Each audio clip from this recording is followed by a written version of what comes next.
আজকে আপনাদের দেখাবো কিভাবে ফেসবুক ডিলিট অথবা ডিঅ্যাক্টিভ করে দিতে হয়। ভুলবশত যদি কোনো ফেসবুক খোলা হয়, সেই ফেসবুক কিভাবে ডিঅ্যাক্টিভ অথবা ডিলিট করবেন। প্রথমে এই পাশে একটা আইকনের মতো ছবি আছে, এখানে যাবেন, চাপার পরে এই যে সেটিং অ্যান্ড প্রাইভেসি,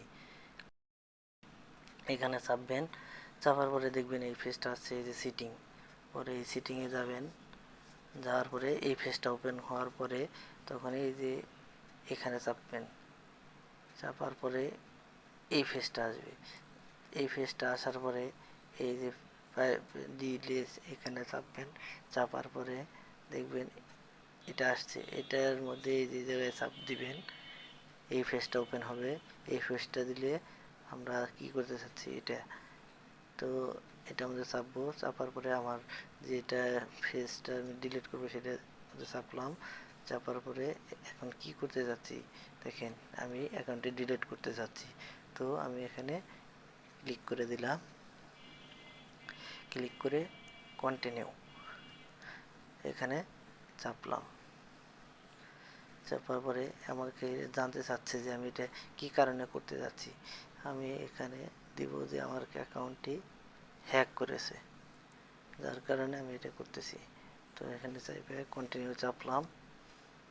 কন্টিনিউ চাপলে এই পেজটা আসবে। এই পেজটা আসলে আবার আপনারা পুনরায় কন্টিনিউ চেপে দেবেন। কন্টিনিউ চাপলে এই পেজটা আপনাদের সামনে ওপেন হবে। আপনারা একটু নিচের দিকে আসবেন, নিচের দিকে আসে দেখবেন যে কন্টিনিউ আছে, আবার কন্টিনিউ চাপবেন।